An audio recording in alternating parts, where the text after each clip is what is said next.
ಎಲ್ಲರಿಗೂ ನಮಸ್ಕಾರ. ನನಗೆ कन्नड़ बरोदिल्ला.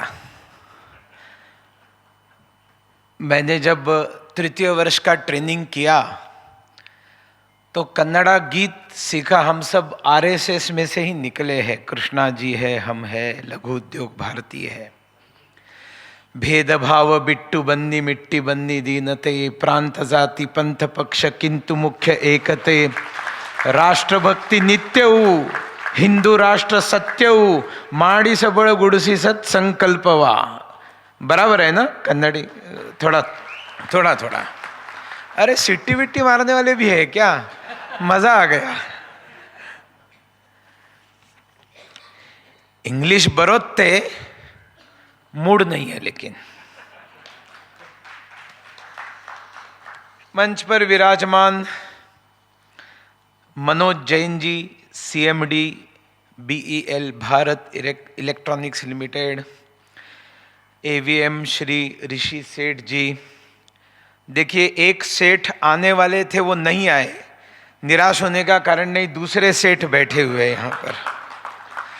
और सेठ के बिना ये सब प्रोग्राम सक्सेसफुल नहीं होते. सेठ के पास तेलुगु में बोलते डब्बुलू होता है. Colonel HS. शंकर जी जो सीएमडी है अल्फा डिज़ाइन टेक्नोलॉजीज़ के, टीके रमेश जी जो एमडी है एस डिज़ाइनर्स लिमिटेड के, सुहास गोपीनाथ सीईओ ग्लोबल के, सबसे युवा हैं. आपको अगर न्यू इंडिया देखना है तो आप सुहास जी में देखिए. मामूली आदमी नहीं है, बहुत हाईली टैलेंटेड व्यक्ति है. और ऑफ कोर्स एचवीएस कृष्णा जी, जिनके कारण मैं यहाँ पर हूँ. नारायण प्रसन्ना जी जो लघु उद्योग भारती कर्नाटका के प्रेसिडेंट है. और श्रीनिवास जी, एमजी श्रीनिवास जी जो डायरेक्टर है इंडिया एक्सपोजिशन मार्ट लिमिटेड के. और सामने भी सभी डिग्निटरीज बैठे हुए, बड़े बड़े लोग बैठे हुए. सबसे पहले मैं बड़े हर्ष के साथ बताना चाहूँगा कि ऑपरेशन सिंदूर एक सक्सेसफुल ऑपरेशन है. हमारे देश में बहुत सारे लोग हैं जो पॉलिटिकली मोटिवेटेड है, पॉलिटिकली फ्रस्ट्रेटेड भी है. और इसलिए वो चिल्ला चिल्ला कर बोल रहे हैं कि ये सक्सेसफुल नहीं है. पार्लियामेंट के 2-3 दिन उन्होंने खाए, हम सब लोगों ने देखे. लेकिन ये ऑपरेशन सिंदूर अगर सक्सेसफुल हुआ है तो उस सक्सेस में जिनका बहुत बड़ा योगदान है, ऐसे बहुत सारे लोग यहाँ पर बैठे हुए हैं. तो इन सब के लिए आप लोग तालियां बजाइए एक बार. They have made operation Sindoor successful. Cyber security से लेकर हमारे मनोज जी तक और यहाँ पर बैठे हुए सेठ जी से लेकर सब लोगों का कुछ ना कुछ कंट्रीब्यूशन भारत को सुरक्षित रखने में ऑपरेशन सिंदूर के सक्सेस में है. और ये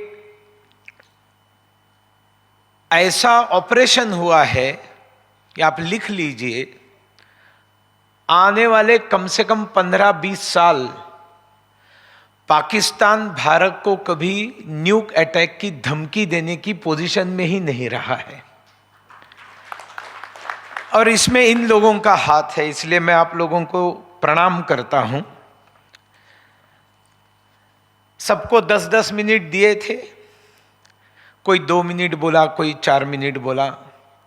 तो उन सब का टाइम मैं ले लेता हूं थोड़ा सा. और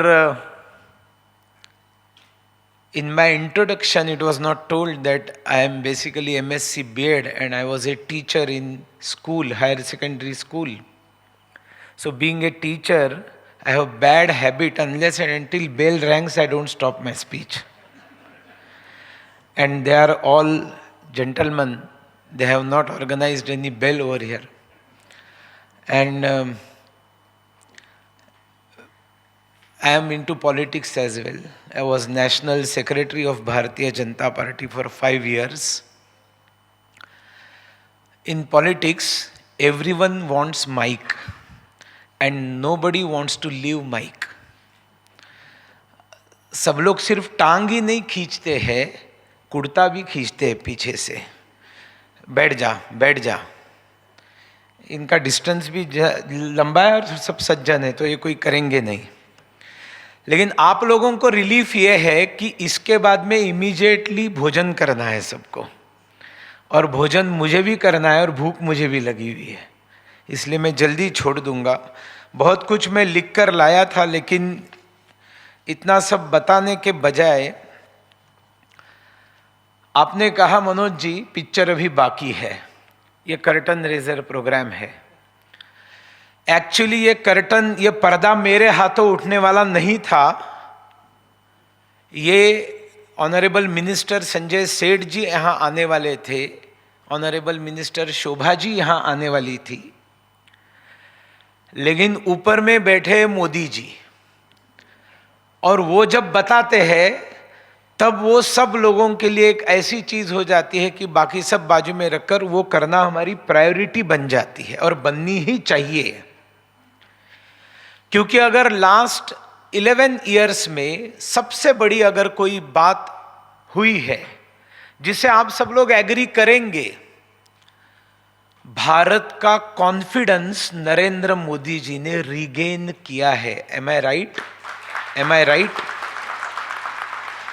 10 साल के यूपीए गवर्नमेंट में अगर कोई लॉस था तो कॉन्फिडेंस चला गया था इस देश के ऊपर। इस देश में जो इंडस्ट्रीज थी, लोग बेचकर बंद करने का सोच रहे थे, विदेश चले जाने का सोच रहे थे, लेकिन हमारी इंडस्ट्री का, भले वो लार्ज स्केल हो, स्मॉल स्केल हो, हेवी हो, लाइट हो, कुटीरोद्योग हो, इंडस्ट्री का कॉन्फिडेंस आ गया। ये भारत के अंदर कॉन्फिडेंस आया, और विदेशों में जो भारतीय रहते हैं उनके प्रति देखने का विदेश का रिस्पेक्ट बढ़ गया। पहले बोलते थे इंडियंस, अभी बोलते इंडियंस। ये फर्क आया है कि नहीं? नहीं आया? आप बताइए। आपकी तालियां बताएंगी कि ये डिफरेंस आया है। अगर आपकी तालियां नहीं है तो मैं मानूंगा ये डिफरेंस नहीं आया है। भोजन हो जाता तो तालियों की आवाज जरा ज्यादा बड़ी होती है, I can understand, no problem, लेकिन ये सत्य है। मोदी जी खुद बताते हैं, he always tells we also commit mistakes but intention is never wrong. हम इंटेंशनली मिस्टेक्स नहीं करते, और मिस्टेक से हम सीखते भी हैं और हम चेंज भी कर लेते हैं अपने आप को। इतने खुले दिल से बताने वाला प्राइम मिनिस्टर कहां मिलेगा आप लोगों को? हमारा गौरव है। और आज किसान सम्मान निधि का इंस्टॉलमेंट देने वाले थे, इसलिए दोनों मिनिस्टर्स आ नहीं सके, तो फायदा किसका हुआ? किसानों का हुआ, और यहां पर मेरा हो गया फायदा, क्योंकि मेरे हाथों ये करना पड़ा। आरएसएस के प्रोग्राम में ऐसे ही हुआ था, मैं पीछे बैठा हुआ था और जो स्पीकर था वो आया नहीं था, तो सडनली किसको बुलाएं? तो मैं थोड़ा ठीक ठाक बोलता हूं, ये अब तक आपके समझ में आ ही गया होगा। तो जो ऑर्गेनाइजर थे उन्होंने कहा, now instead of this speaker who has not come, Sunil Deodhar will give speech. तो मैं कहा था, डर गया, एकदम खड़ा रह गया, जाने लगा, तो पीछे बैठे हुए ने मेरा हाथ खींचा, बैठ, आरएसएस के प्रोग्राम में बीच बीच में उठते नहीं है। मैंने बताया, भैया मैं ही सुनील देवधर हूं जिसको स्पीच देने के लिए बुलाया है। लेकिन यहां इतना बुरा वक्त इसलिए नहीं आया क्योंकि मेरा नाम डायस पर पहले ही था। ये कृष्णा जी का बहुत बड़ा दिल है। हम दोनों गए थे संजय सेठ जी के पास और उनको इनवाइट करने के लिए, वो आने वाले थे। And Sanjay Seth has assured, any program you organize again and I will be there other than this IMS, उसमें तो आएंगे ही। So in this 2-3 months period, if you organize any meeting, regarding our show, he will definitely come, I assure. And as you have made me patron of this organization, I am extending my wholehearted support to this organization 100%, and not only to this organization, but all the participants. If you are in trouble, you can remember Sunil Devdhar in Delhi. क्योंकि ये नरेंद्र मोदी जी की नीति है. I agree, आपका काम आसान नहीं है. मोदी जी ने बहुत कुछ दिया है, उन्होंने दिया है, लेकिन लेने वालों के बीच में बहुत सारे हर्डल्स हैं, मुझे मालूम है. और वो इंडिपेंडेंस से लेकर मोदी जी प्राइम मिनिस्टर बनने तक जो गलत आदतें लोगों को लगी है, रॉन्ग हैबिट्स जो लगी है, उन रॉन्ग हैबिट्स से लोग अभी भी निकलते नहीं है. ये प्रॉब्लम है, ये मोदी जी भी जानते हैं, हम लोग भी जानते हैं. आप लोग तो उसको झेल रहे, you are suffering, I know, but we all party workers are always with you. You can anytime call and seek our help, and we are there 24/7. साथियों, हमारे इस IMS इंडिया मैन्युफैक्चरिंग शो का फायदा क्या होता है? तो ये ग्लोबली लोग आते हैं, मुझे बहुत अच्छा लगा. अच्छा, एक बात मैं बताना चाहूँगा, नाम तो लघु उद्योग भारती है, ये लघु उद्योग भारती का विशाल उद्योग जो है वो ये IMS है. और ऐसा कोई भी IMS जैसा शो पूरे भारत का कोई भी यूनिट लघु उद्योग भारती का नहीं करता है. कर्नाटका ने ये शुरू किया है, और इसलिए कर्नाटका लघु उद्योग भारती को हम सब लोगों ने धन्यवाद देना चाहिए. इनके कारण ये होता है. और आपने कहा मनोज जी पिक्चर अभी बाकी है, इतने सारे लोग आए हैं, इधर ही आए हैं, तो 6, 7, 8 नवंबर में क्या होगा? मुझे तो याद आता है लता जी का गाना, जब रात है ऐसी मतवाली तो सुबह का आलम क्या होगा. इससे क्या होता है, हमारे domestic manufacturing capabilities, Indian companies को अपॉर्चुनिटी मिलती है, हमारे प्रोडक्ट्स, इनोवेशंस, ये ग्लोबल प्लेटफॉर्म बन गया है आपका. और मुझे सुनकर बहुत खुशी हुई, और आपको भी सुनकर खुशी होगी कि इन्होंने तय किया है, किसी ने भाषण में बताया भी, कि इसको अभी ये दुनिया के स्तर पर लेकर जाना चाहते हैं.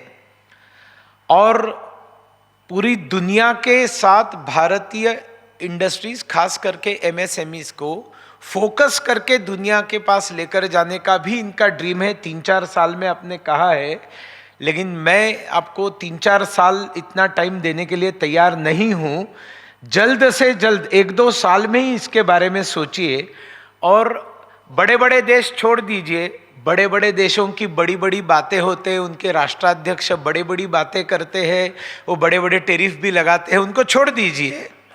आप जो है ना, अफ्रीकन कंट्रीज पर फोकस कीजिए. आप तो माली के काउंसिल है, ऐसे यहां पर आप जाएंगे ना, बहुत बिजनेस आप लोगों को मिलेगा.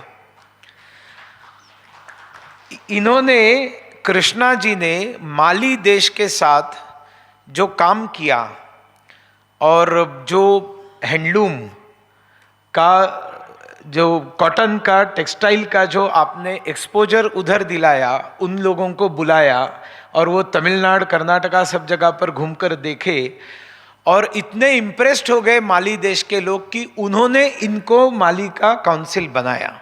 अदरवाइज काउंसिल्स कैसे बनते हैं आप सब लोगों को मालूम है, मैं ज़्यादा बोलूँगा नहीं उसके बारे में, लेकिन ये आपका क्रेडिट है. और इसको लेकर आप इसको दुनिया में लेकर जाइए, इन सब लोगों को बेनिफिट होगा. ये कोष तोड़ दीजिए, और मोदी गवर्नमेंट तो तैयार बैठी हुई है आप लोगों के लिए. मोदी जी ने एक बहुत बड़ा काम किया आप लोगों के लिए. वैसे बहुत काम किए, मैं सब नहीं गिनाऊंगा, लेकिन जब कोविड आया, कोविड के समय सारी दुनिया ने ऐसे समझ लिया कि भारत तो अब खत्म हो जाएगा. सबसे पहले तो भारत मरेगा, इकोनॉमी तो खत्म ही हो जाएगी, लेकिन भारत के लोग भी मर जाएंगे। पहली बार भारत ने अपना खुद का वैक्सीन बनाया। अब तक मैं बहुत ज्यादा पॉलिटिक्स नहीं करना चाहता, लेकिन किए बगैर रह भी नहीं सकता। हाल ही में, कल ही, yesterday only, Rahul Gandhi has said that Indian economy is dead. Actually, Indian economy is not dead. Economy of Gandhi family, which was based on corruption, it is dead for last 11 years. The problem of Rahul Gandhi is that. बीमारी आई हो, आप लोगों को मालूम रहना चाहिए कि the minimum time taken for a vaccine to reach India after pandemic was 20 years, and we were dependent upon the big countries, and they too sold their vaccine at higher cost.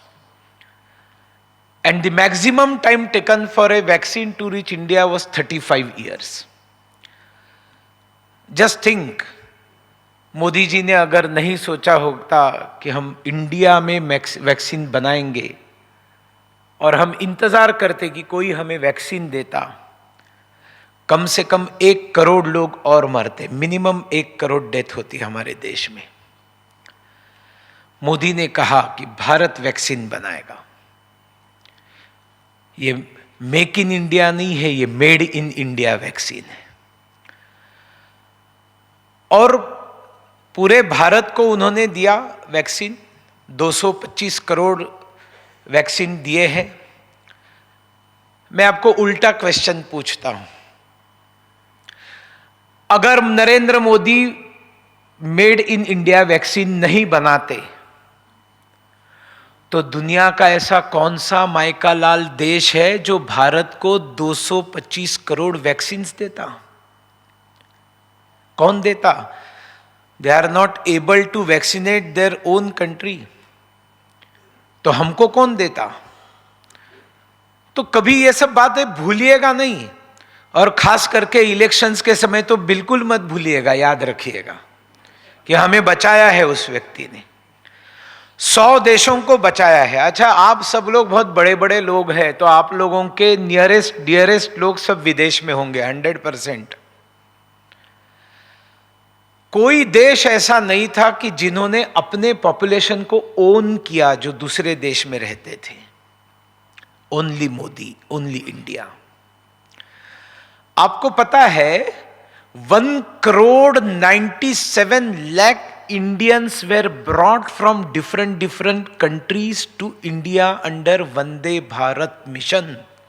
1,97,00,000, and that is the highest population transfer ever in the world, and that too आसमान से। आसमान से आया फरिश्ता प्यार का सबक सिखलाने नहीं, जिंदगी बचाने। And we should know that 1,80,000 flights were operated by India to bring all these people. 1,80,000 flights उड़ाई है। आप लोगों के याद करके देखिए कौन कौन आए वहां से, सबको लेकर आए।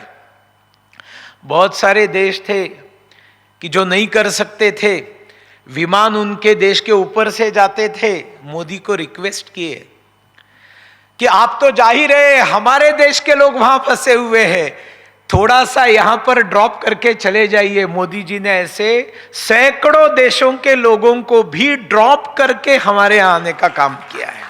वसुदैव कुटुंबकम सिर्फ भाषण नहीं है, नारा नहीं है, कैरेक्टर है भारत का। और यह कैरेक्टर तब प्रकट होता है जब नरेंद्र मोदी प्राइम मिनिस्टर बनते हैं।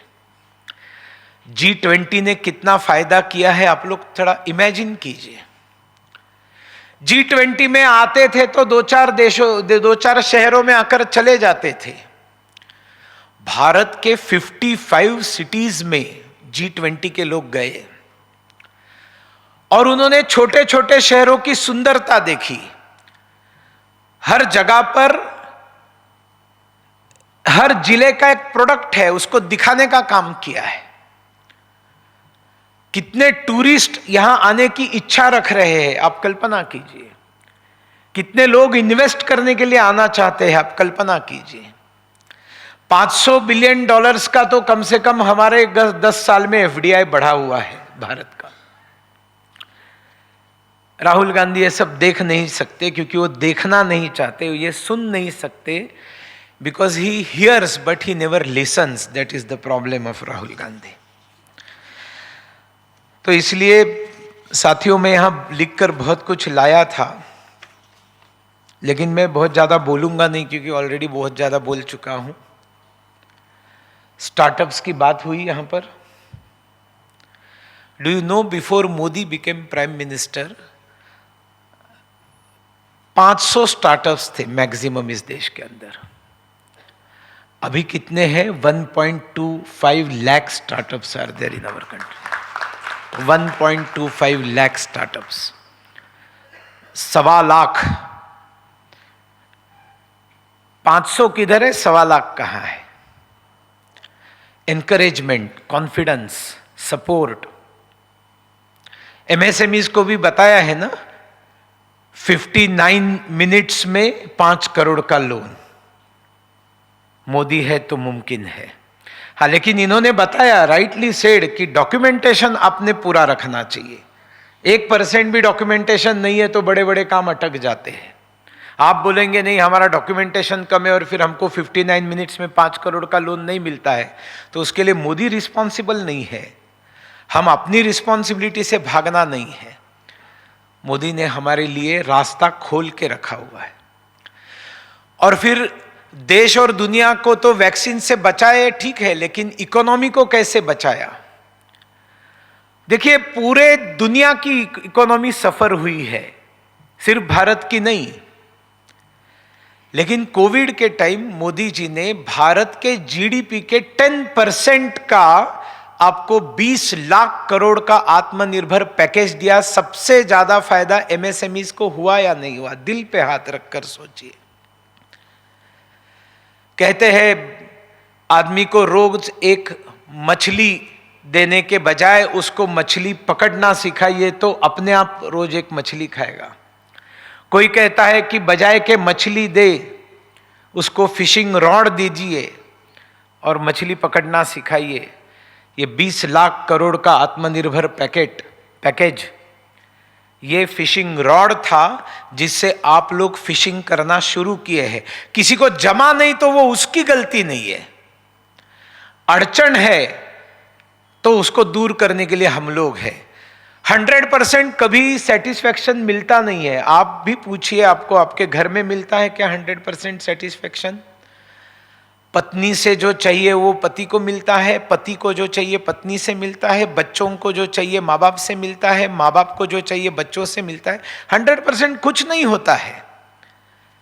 मैक्सिमम क्या होता है वो देखना चाहिए, और ये मैक्सिमम अगर आपको देखना है तो मोदी जी में आप जरूर देख सकते हैं।